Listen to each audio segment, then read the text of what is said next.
Department కోసం ఒక పథకం స్టార్ట్ చేశాము. అవునా సార్? ప్రతి నెల BMI basal metabolic index measurement చేయడం జరుగుతుంది.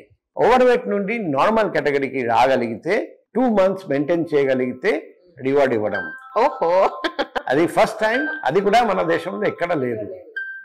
అది కాకుండా పోలీస్ డిపార్ట్మెంట్లో పని ఒత్తిడి వలన చాలా మంది హార్ట్ అటాక్స్ అండ్ స్ట్రోక్స్ వస్తున్నాయి. డాక్టర్గా నేను చూశాను, కొన్ని రిస్క్ ఫ్యాక్టర్స్ గుర్తించాము. Number 1 high blood sugar, number 2 high blood pressure, number 3 high blood cholesterol, number 4 ఎక్కువ బరువు body weight, number 5 family history early onset heart attack below 50 years in males and below 60 years in females, and number 6 వచ్చేసి past history of smoking.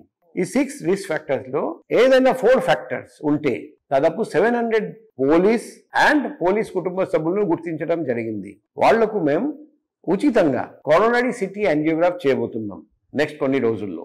అది కూడా భారతదేశంలో ఎక్కడ లేదు sir. కోరోనరీ city యాంజియోగ్రాఫ్ ఎందుకు మీరు అడగొచ్చు. ఈరోజు హార్ట్ ప్రాబ్లం ఉంది అనుకుంటే మనం డాక్టర్ దగ్గరికి వెళ్తాం. చాలా కార్పొరేట్ హాస్పిటల్లో వాళ్లకు టార్గెట్ ఫిక్స్ చేశారు. హార్ట్ ప్రాబ్లం ఉంటే కోరోనరీ యాంజియోగ్రఫీకి పంపిస్తారండి.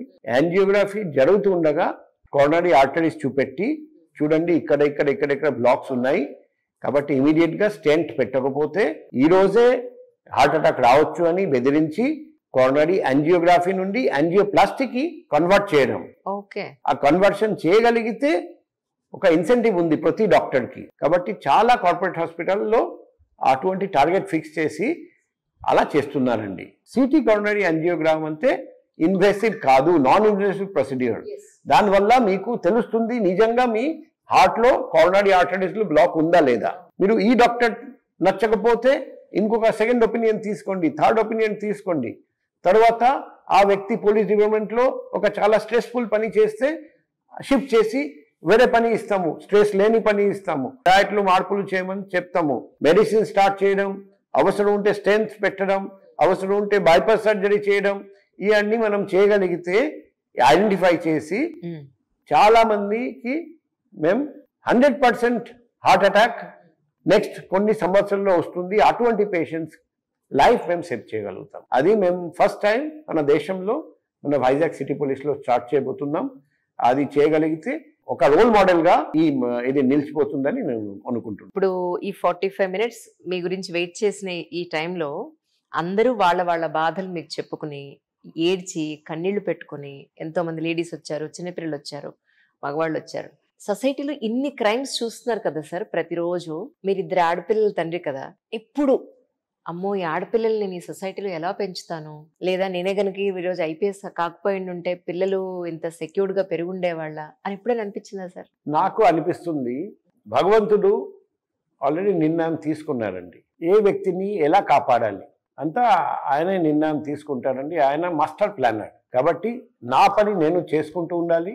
ప్రతి వ్యక్తి ఈ ప్రపంచంలో సొంత పనులు చేసుకుంటూ ఉండాలి, మనకు సాక్షిగా పనిచేస్తూ ఉండాలి, నిజాయితీగా పనిచేస్తూ ఉండాలి. గాంధీజీ ఒక మాట చెప్పారండి, there is enough for everyone's need but not enough for everyone's greed. మనకు ఎంత ప్రయోజనం, ఎంత అవసరం అంతవరకు సంపాదిస్తే చాలు. పిల్లల కోసం బాగా సంపాదించాలి, నల్లధనం సంపాదించాలి చాలా మంది అనుకుంటారు. పిల్లలు జీవితం పాడైపోతుంది. సో నేను జీవితం అంతా పిల్లలకు నేర్పించాము, నా దగ్గర డబ్బు లేదు, నువ్వే సంపాదించు, లేకపోతే నీ జీవితంలో ఒక్క పైసా కూడా ఉండదు. అందుకే నా 2 అమ్మాయిలు కూడా చాలా సింపుల్గా బతుకుతారండి. పెద్ద అమ్మాయి ఢిల్లీలో 5 సంవత్సరాలు చదివానండి. నేను ఒకరోజు పెద్ద అమ్మాయితో అడిగాను, నువ్వు పొద్దున ఏం తిన్నావు? ఇడ్లీ తిన్నాను, మధ్యాహ్నం కర్డ్ రైస్, రాత్రి కిచడీ. నిన్న ఏం తిన్నావు? Same diet. మొన్న ఏం తిన్నావు? Same diet. నేను అడిగాను, నువ్వు ఇలా ఎందుకు ప్రతిరోజు సేమ్ డయట్ తింటున్నావు? ఈ 3 ఐటమ్సే. డాడీ నీ దగ్గర డబ్బు లేదు, నేను ఇంకా ఎక్కువ ఐటమ్స్ తింటే, ఇంకా వెరైటీ తింటే ఆ డబ్బు ఎక్కడి నుండి వస్తుంది? బంగారు తల్లులు సార్. మన కష్టాన్ని యాజ్ ఎ పేరెంట్ గా మన కష్టాన్ని అర్థం చేసుకునే పిల్లలు ఈ రోజు చాలా తక్కువైపోయారు సార్. మేము అదృష్టవంతులం. మా పిల్లలు కూడా ప్రతి పైసా చాలా ఆలోచించి ఖర్చు పెడతారు. ఎందుకంటే తల్లిదండ్రులు మా దగ్గర వాళ్ళ దగ్గర డబ్బు లేదని వాళ్ళకు కూడా తెలుసు.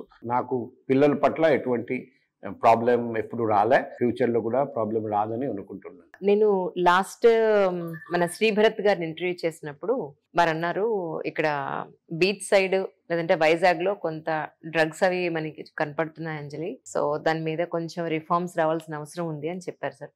సో మీరు వచ్చిన తర్వాత ఎలా, ఎస్పెషలీ డ్రగ్స్ పాయింట్ ఆఫ్ వ్యూలో, డ్రగ్స్ మాఫియా పాయింట్ ఆఫ్ వ్యూలో ఎలాంటి రిఫార్మ్స్ తీసుకొచ్చారు అంటే ఏం చెప్తారు సార్? ఒక్క కొత్త ప్రాజెక్ట్ మేము స్టార్ట్ చేయబోతున్నాం, ఇంతవరకు ఎవరికి చెప్పలేదు.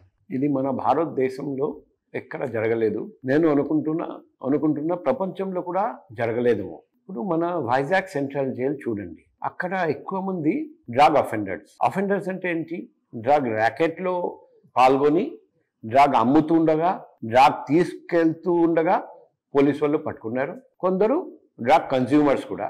వాళ్ళు బయటికి వచ్చిన తర్వాత నంబర్ 1 సమాజం యాక్సెప్ట్ చేయట్లేదు, ఫ్యామిలీ యాక్సెప్ట్ చేయట్లేదు, ఉద్యోగం ఉంటే పోతుంది, మరొకసారి అదే ర్యాకెట్కి వెళ్ళాలి, అదే పని చేయాలి, బతకాలంటే అదే ఉద్యోగం. సో మేము ఒక కొత్త ప్రోగ్రామ్ స్టార్ట్ చేయబోతున్నాం, ఆల్రెడీ డోనర్స్తో మాట్లాడాము. వాళ్ళు బయటికి రాగానే ఒక సెంటర్ ఓపెన్ చేయబోతున్నాం, అక్కడికి తీసుకెళ్తాం. అక్కడ షెల్టర్ ఇవ్వడం జరుగుతుంది, ఫీలింగ్ చేయడం జరుగుతుంది, ఒక ఉపాధి కల్పించడం, వాళ్ళు మర్యాదగా బతకాలి ఆ ఏర్పాటు చేస్తాము. సో దట్ కంటిన్యూస్ ఫీడింగ్, ఆ ర్యాకెట్కి వాళ్ళే ఫీడ్ చేస్తున్నారు. అప్పుడు వాళ్ళను చూసి ఇంకా చాలామంది మాకు డ్రగ్స్ ర్యాకెట్ ఎందుకు, పోలీస్ పట్టుకుంటారు, జీవితం నాశనం అయిపోతుంది, ఇదంతా ఎందుకు, మేము కూడా ఆ సెంటర్కి వెళ్ళి లైఫ్ ఉంది కదా, అంత మంచి లైఫ్ ఉందని అక్కడ ఫీలింగ్ అయిపోతుంది. అవసరం ఉంటే మేము లోన్ కూడా ఇప్పిస్తాము, వాళ్ళు సొంత సెంటర్, సొంత ఎంటర్ప్రైజ్ మొదలు పెడతారు, మర్యాదగా బతుకుతారు. ఆ ఏర్పాటు చేయబోతున్నాం. సో దట్ ఫ్యూచర్లో హార్డ్ అండ్ క్రిమినల్ అటువంటి వ్యక్తి మన వైజాగ్లో లేకుండా చేయాలంటే ఇదే ఒక మార్గం. దానివల్ల డ్రగ్ అఫెన్సెస్ కూడా చాలా వరకు తగ్గిపోతాయని. అద్భుతమైన కార్యక్రమం సార్. ఒకవేళ మీరు అలాంటి కార్యక్రమం ఏదైనా మొదలు పెడితే చెప్పండి, మీడియా పరంగా మా వంతు బాధ్యతగా వాళ్ళని ఇలా కాదు, ఇంత మంచి లైఫ్ వైపు వీళ్ళందరూ పెడుతున్నారని మేము కూడా 10 మందికి తెలియజేస్తాం. ఇప్పుడు ప్లానింగ్ స్టేజ్లో ఉంది, ఆల్రెడీ డాక్టర్స్ కూడా ముందుకు వచ్చారండి. లాస్ట్ 6 months నుండి మేము ప్లాన్ చేస్తున్నాం. ఎప్పుడు స్టార్ట్ చేయబోతున్నాం ఆ రోజు, అప్పుడు ఖచ్చితంగా మీకు ఇన్ఫర్మేషన్ ఇస్తాం. హైదరాబాద్లో షీ టీంలో ఆల్రెడీ క్లోజ్ అయిపోయిన కేసెస్ ఉంటాయి కదా సార్, ప్రీవియస్ కేసెస్, వాటి గురించి అంటే అమ్మాయిలు ఎలా మోసపోతున్నారు, ఎలాంటి మోసాలు జరుగుతున్నాయి, సో వాటి గురించి డీటెయిల్డ్గా వాళ్ళు మాట్లాడడం, ఫైనల్గా కేసు ఎలా క్లోజ్ అయిందో చెప్పడం, అమ్మాయిలు మీరు ఈ విధంగా మీరు కళ్ళు తెరుచుకోండి, ఇలాంటి మోసాలు పోకండి అని ఒక చిన్న కార్యక్రమం ఒకటి చేశాను సార్. ఒకవేళ నిజంగానే మీకు ఇక్కడ అలాంటి వాళ్ళు ఉండి వాళ్ళు మారాలనుకుంటున్నారు జీవితంలో అనుకుంటే we can talk to them. Definite గా వాళ్ళ ఫ్యామిలీస్ కూడా ఇది చూసి ఓ మా వాడు మంచివాడుగా మారుతున్నాడు, అలాంటిది మీరు ఏమైనా చేస్తే డెఫినెట్ గా నా వంతు బాధ్యతగా నేను చేస్తాను సార్.